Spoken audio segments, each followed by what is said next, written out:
ओम लाओत्सेचा ताओबोध योगदास श्री जयगणेश जोशी यांचे प्रवचन. स्वाभाविक मार्ग भाग 3. लाओत्से सांगतो की जर मला तपश्चर्येने परमज्ञान प्राप्त झाले तर मी परमताओ मार्ग अनुसरून दुय्यम मार्गावरून चालणे बंद करीन, टाळीन. तपश्चर्येने आपल्याला आपल्या मूलभूत स्वरूपाचे ज्ञान होते की आपण परम ऊर्जेचाच अंश आहोत.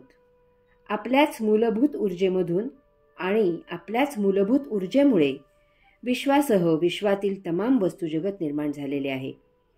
त्यामधूनच पृथ्वीसारख्या काही ग्रहांवर पंचमहातत्वे निर्माण झाली आहेत आणि अशा ग्रहावर जीवसृष्टी आहे. अशाच एका ग्रहावर पृथ्वीवर आपल्याला पंचमहातत्वांमधून देह धारण करायचा आहे.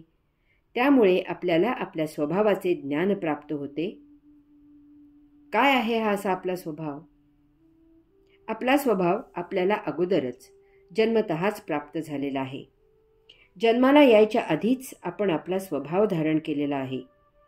तो आपल्याला मिळवायचा शिल्लक नाही, कारण आपण स्वयंभू परम ऊर्जेचा अंश आहोत. त्यामुळे जेव्हा आपण अंशात्मा म्हणून मातेच्या उदरी जन्म घेतो तेव्हाच आपण आपल्या जीवनाचा आराखडा तयार केलेला असतो. देह धारण केला की आता फक्त त्या आराखड्याप्रमाणे जीवन जगणे इतकेच करायचे असते. त्यासाठी आपण आपला स्वभाव पाहूनच योग्य असा देह धारण केलेला असतो. त्या देहाचा उपयोग करून आता आपण नियोजित योजनेप्रमाणे या सृष्टीची लीला अनुभवायची असते. अशा प्रकारे आपला स्वभाव जन्माआधीच ठरलेला असतो. आपले गतसंचित याच देही आणि याच जन्मी संपवण्यासाठी योग्य असे आपण आपल्या स्वभावाचे नियोजन करतो आणि त्याला अनुसरून देह धारण करतो. याचा अर्थ आपण जन्माआधीच आपली नियती नियोजित करतो. एकदा जन्म झाला की आपण आपल्या स्वभावाप्रमाणे जीवन जगायचे आहे. त्यासाठी नियती ठरल्याप्रमाणे आपल्याला माता आणि कुटुंब, भौतिक वस्तुजगत, समाज इत्यादी गोष्टी उपलब्ध करून देतो.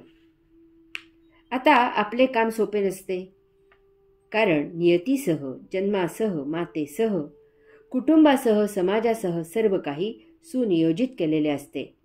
त्याप्रमाणे नियती एक एक घटना घडवून आणते आणि आपण फक्त त्याप्रमाणे जीवनाचा आस्वाद घ्यायचा असतो. एकदा घराचा आराखडा मंजूर करून दिला की घर मालकाला तिकडे लक्ष द्यावे लागत नाही. त्याप्रमाणे स्थापत्य विशारद घर बांधतो. तसेच आपण एकदा सर्व काही नियोजन करून देह धारण केला की त्या आराखड्याप्रमाणे जीवन जगायचे असते. यालाच आपला स्वभाव असे म्हणायचे. परंतु यात अडथळे येतात. आपण देहात धारण न केलेला एक अवयव, मन, निर्माण होते आणि देहादी इंद्रियांना वश करून ते जीवात्म्यावर कुरघोडी करते. हे देहादी इंद्रियांना आपल्या नियोजित स्वभावाप्रमाणे जीवन जगू देत नाही. गतसंचित संपवण्यासाठी न जगता ते नवीन भोग निर्माण करते आणि पुनर्जन्माची सोय करते. अस्वाभाविक मार्ग. लाओत्से सांगतो की जर आपल्याला तपश्चर्यापूर्तीने परमज्ञान प्राप्त झाले तर मी परमताओ मार्ग अनुसरून दुय्यम मार्गावरून चालणे बंद करीन, टाळीन. परममार्ग अनुसरणे वास्तवात सोपे आहे, तरीही लोक दुय्यम मार्ग पसंत करतात. लाओत्से म्हणतो की मला जर तपश्चर्येने परमज्ञान प्राप्त झाले तर मी ताओ मार्ग अनुसरेन. लाओत्से असे म्हणतो कारण त्या योगे गतसंचित संपुष्टात येईल आणि आपण मुक्त होऊ. पुढे तो म्हणतो की दुय्यम मार्गावरून चालणे बंद करीन, तो मार्ग टाळीन. कारण तसे न केल्यास संचित संपणार नाहीच, परंतु त्यात नवीन भर होईल. जन्म मरणाचे फेरे सुरूच राहतील. मुक्तीसाठी काही निराळे करायची गरज नाही, फक्त नियतीला साथ द्यायची आहे. नियती आपल्याला आपल्याच नियोजनाप्रमाणे जे जीवन समोर आणून देईल ते जगायचे आहे. त्याला विरोध करायचा नाही. आपण याच जन्मी, याच देही सहजच मुक्त होऊ. लाओत्से म्हणतो की नियतीप्रमाणे जगणे फार सोपे आहे. आपल्याला जे उपलब्ध आहे त्याप्रमाणे कर्मयोग साध्य करायचा आहे. नियती त्यासाठी सर्व काही उपलब्ध करून देते. आपण जसजसे तिला साथ देऊ तसतसे ती आपल्याला सहयोग देते आणि आपण सहजच पैलतीरी पोहोचतो. तरीही दुर्दैवाने तसे होत नाही. लोक स्वभावाप्रमाणे जीवन जगत नाहीत, कारण त्यात देहादिंद्रियांच्या सौख्याचा, विलासाचा, चैनीचा विचार केला जात नाही. प्रामुख्याने म्हणजे आपल्या मनाच्या अहंकाराचा प्रश्न निर्माण होतो. त्यामुळे नियतीचा मार्ग कितीही श्रेयस्कर असला तरी अहंकार म्हणतो जमणार नाही. हे फार कष्टदायक आहे. अहंकार कधीही स्वतःकडे कमीपणा घेत नाही. तो नियतीच्या स्वभावात हजार खोड्या काढून तो धुडकावून लावतो. कारण नियतीच्या स्वभावाप्रमाणे जगणे म्हणजे मनाचा नाश असतो, अहंकाराचा पाण उतारा असतो. मनाला सतत सुख पाहिजे असते.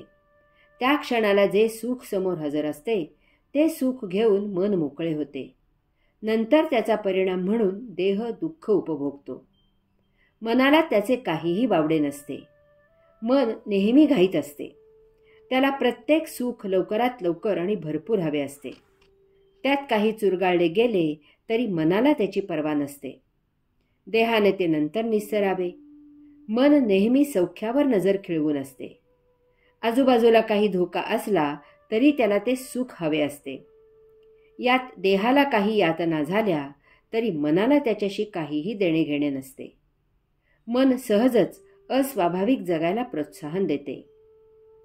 नियतीला बरोबर या विरुद्ध हवे असते. नियतीला सुख किंवा दुःख असे दोन्हीही नको असते. नियती सदा आनंदात राहण्यासाठी सर्व उपलब्ध करून देते. जीवनात सुखही नसते आणि दुःखही नसते. जे आहे तेच योग्य आहे आणि त्यामुळे तेच आनंदमय आहे. यात देहाला कष्ट झाले तरी ते कष्ट नसतात. ती गतसंचित संपवण्याची, आनंदाची किंमत असते. हरि ओम.